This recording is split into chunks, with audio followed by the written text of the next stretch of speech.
Good morning, NUIDS. I'm Ty from 1201, and I'm here in the studio today with Mint from 1207. We're from the Broadcasting Club, of course, and we're here every Wednesday from 7:45 to 8:15. So, tune in for your weekly content and entertainment. This week is very special, actually. This is our first live broadcast.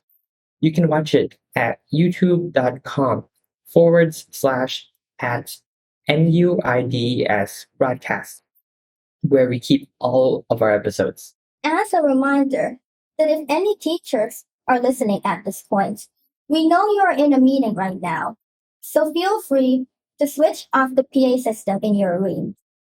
You can do that using the neat little volume knob right next to one of the doors. We would also like to thank Mr. Richard for checking our script today. And I would personally like to give a shout out to Pammy and Grace, who are in the studio today handling the tech side. Well, since this is our first session of the second quarter, we would like to apologize for not informing everyone about the previous cancellation of our last session due to quarter one exams. Anyway, we would also like to say that we appreciate all your hard work and hope you've had enough rest to be ready for a brand new quarter. And a new quarter means a fresh new beginning, of course, with lots of fun and exciting adventures waiting for everyone. The beginning of a whole load of work, too, right? I don't doubt you, Ty. And Now, some of you might notice that a lot of your friends are not at school today. I myself noticed this too. How about you, Ty? yeah, same. I wonder why everyone's not at school today. Usually there's very good attendance here, right? Well, today is the day of the Biomedical Admissions Test, or BMAT, which is an aptitude test used for applying for medicine, biomedical sciences, and dentistry in many universities. Yeah, of course. That's where everybody is. It makes sense now. And, well, even though you guys aren't here today, well, we appreciate all your hard work and effort. And hopefully, you'll score as high as your expectations, maybe even higher. By the way, we would like to inform you that tomorrow there's a university visit from the Communications Design Department at Chulalongkorn. This is an online session held at room 315 from 3:15 to 4 p.m. And don't forget that the university visit from Rama is on Friday in the seminar room during P8s. Moving on, we have a special news segment this week where we bring you a brief update on the world. Today's news is about the Israel-Hamas war, which has recently started. And of course, our source is from CNN. Well, of course, as many of you may already know, on October 7th, 2023, Israel declared war on the Hamas after it carried out an unexpected attack by air, sea, and land.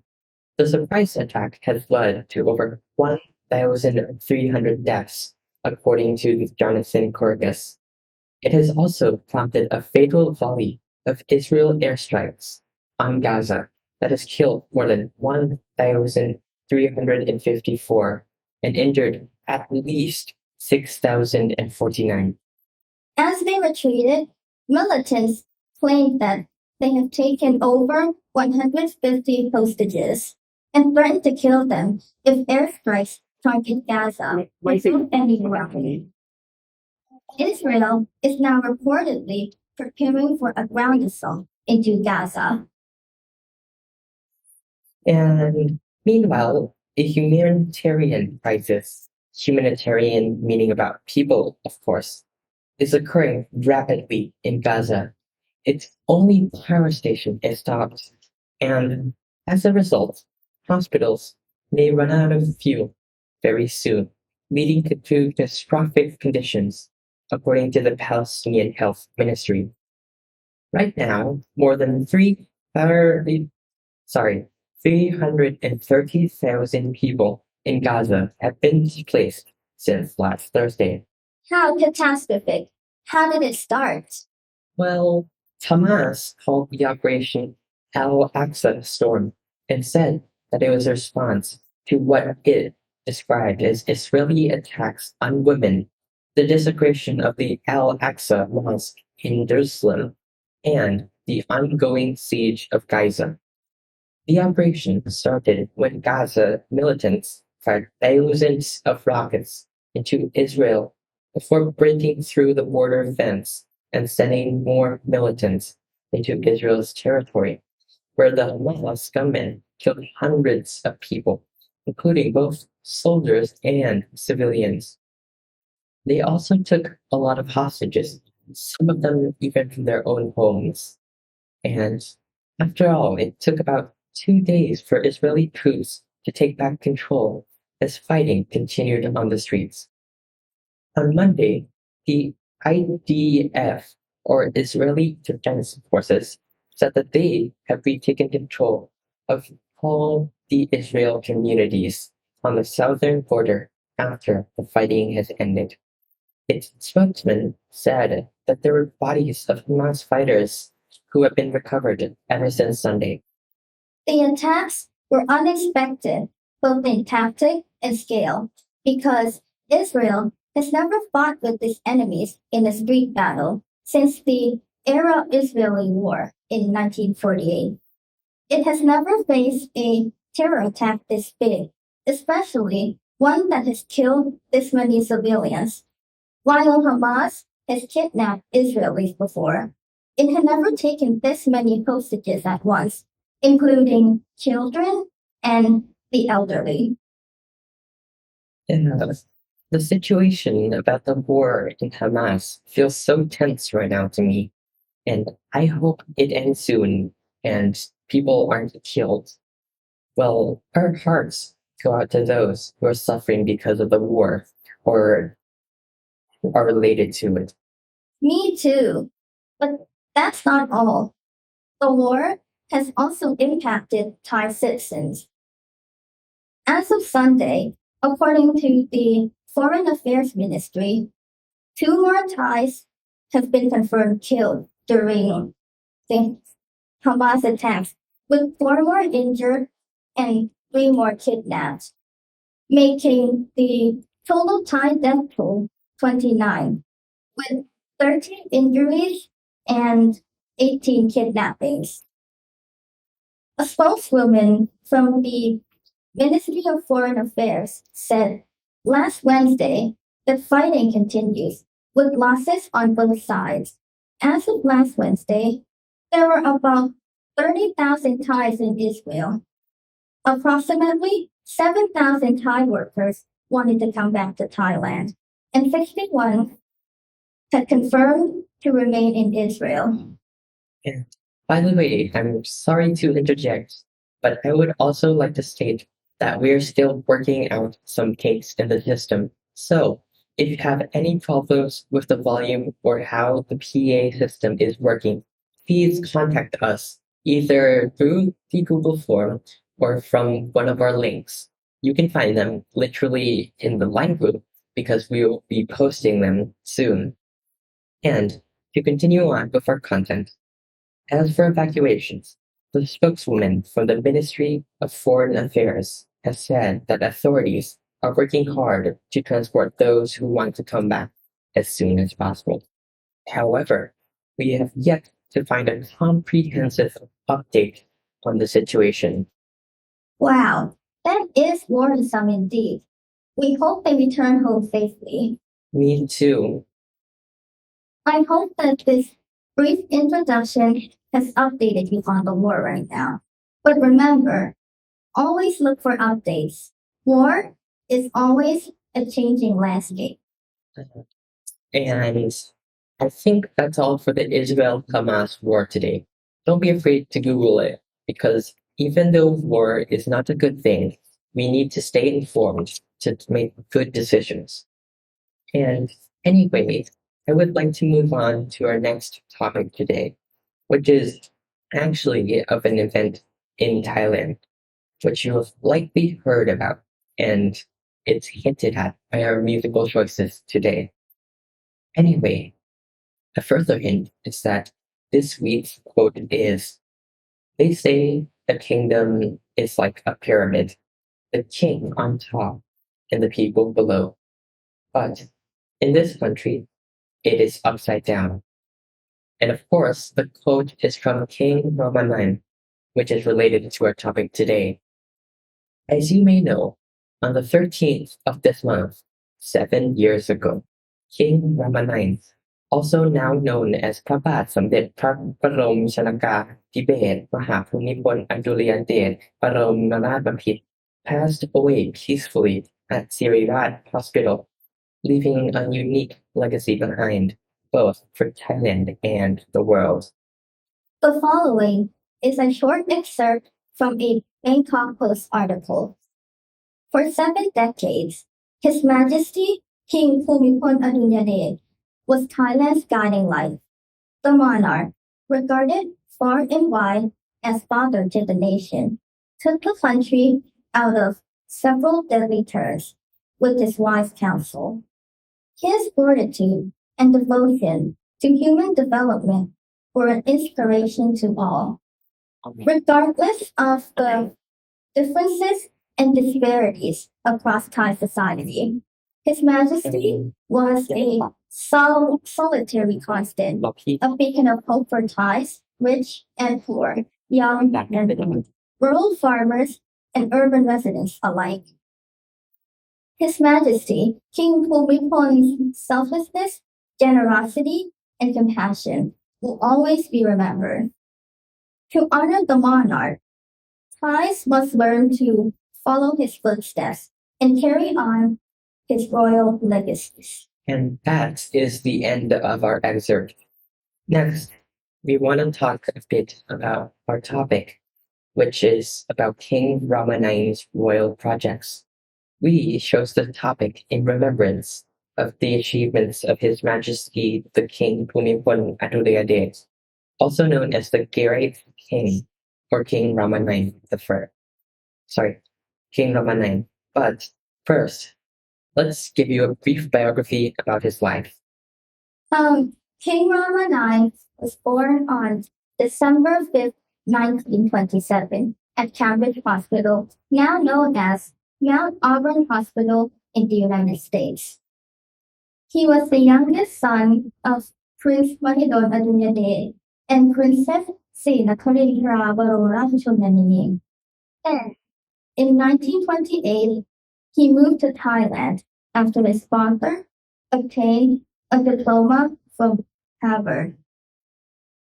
He briefly attended school in Bangkok until 1933 when his family moved to Switzerland.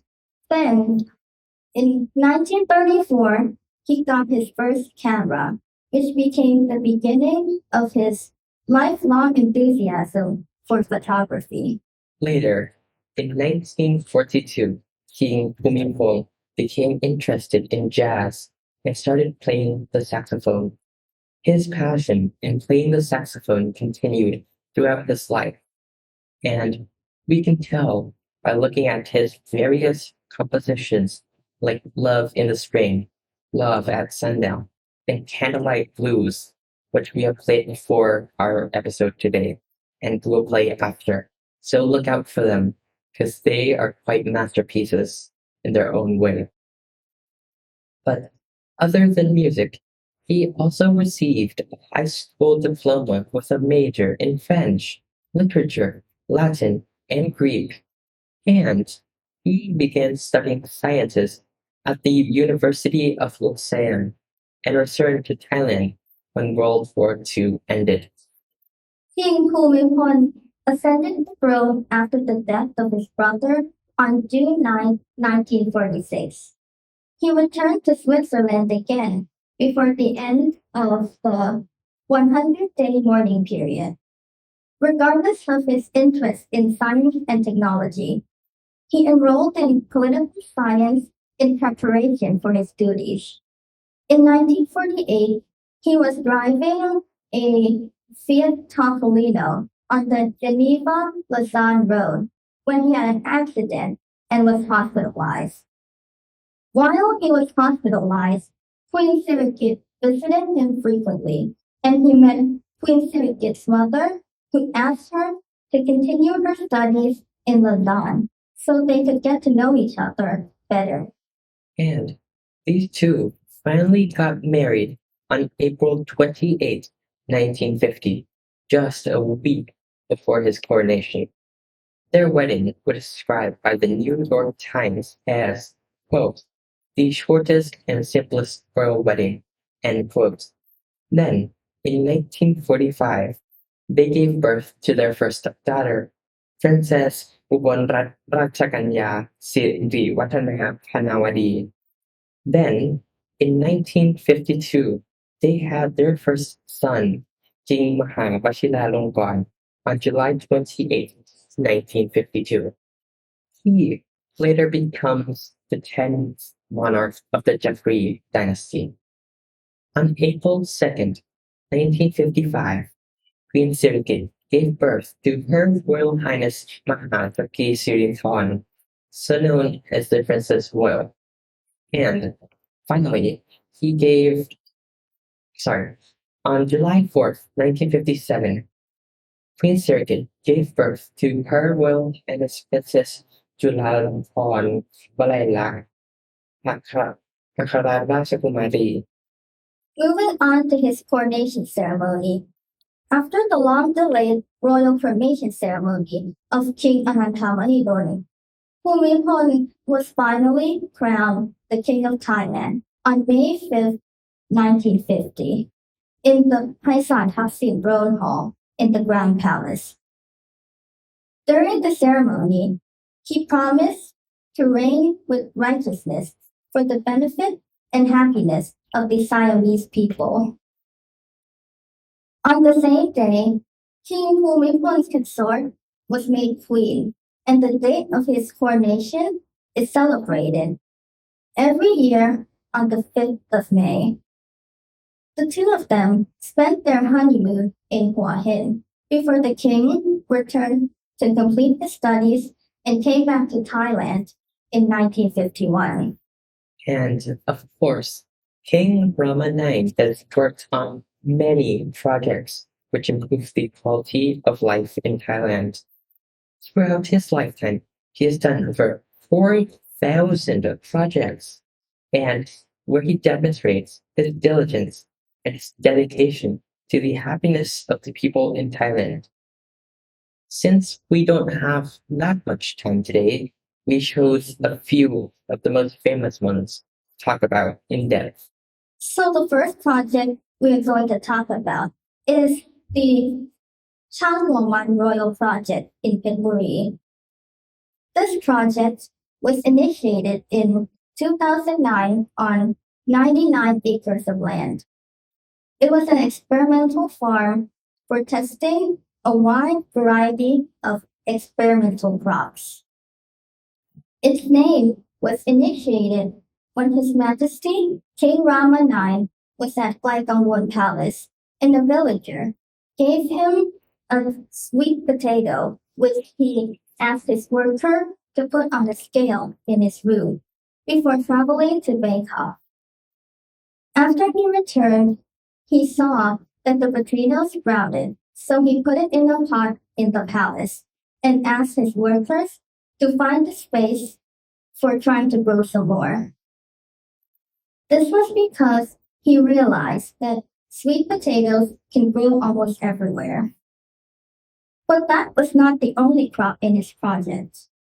Some of the crops grown at the Royal Project also include bananas, rice, rubber, and over 40 species of vegetables.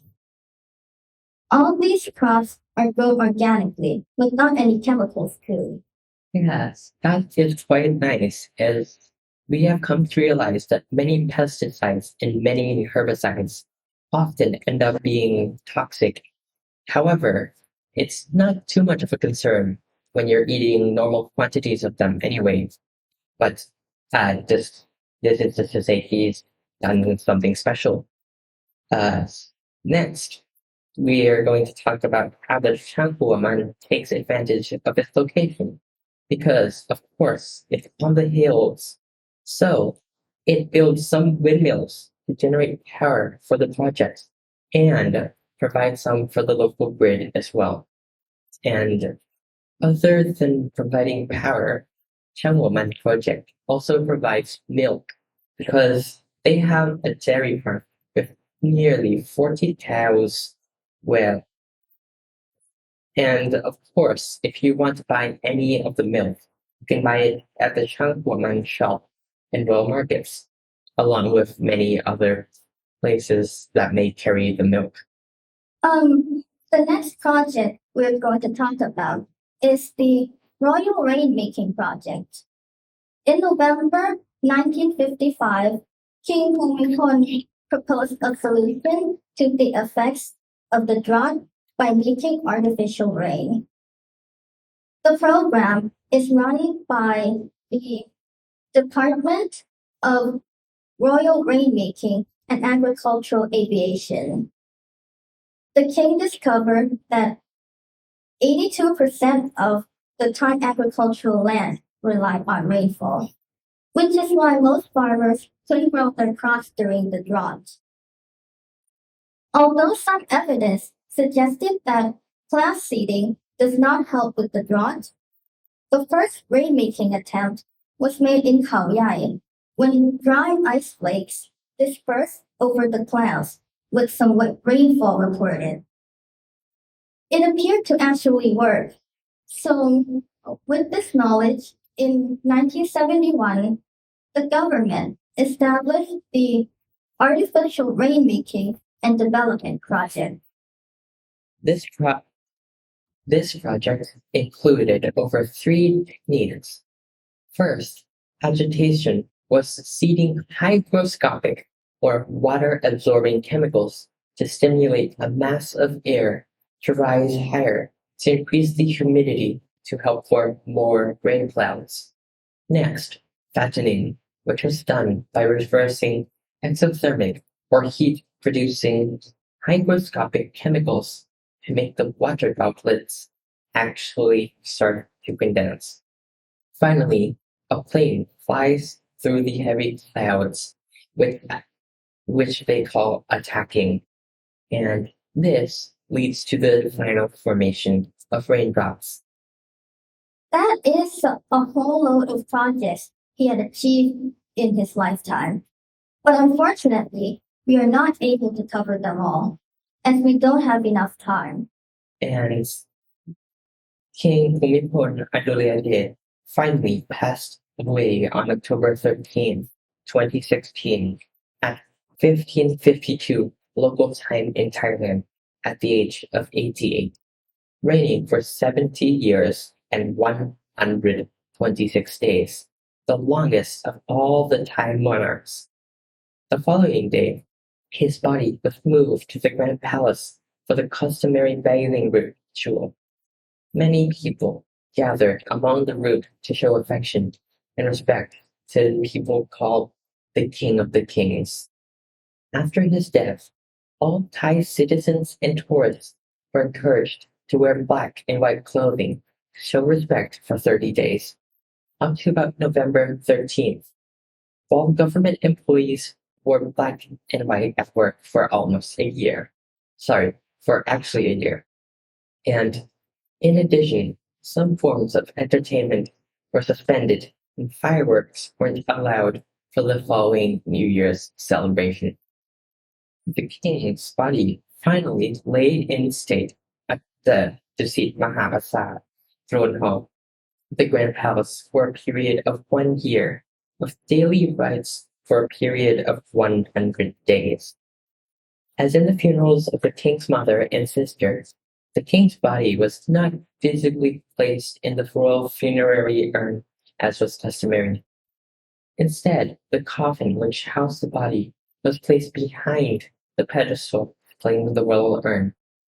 Special rites attended by King Vajiralongkorn were held to mark the 7th, 15th, 50th, and 100th day since the king's death.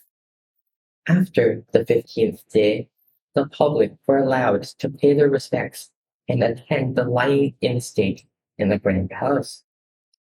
The public came from all over the country to pay their respects, forming lines over 4 kilometers long, days and nights. Many volunteers donated their time and money in selfless acts to set up free booths to help visitors, from providing foods and drinks to medical aid, all for free. Even in his death, Rama IX has brought the country even closer together. The impacts of this death was monumental.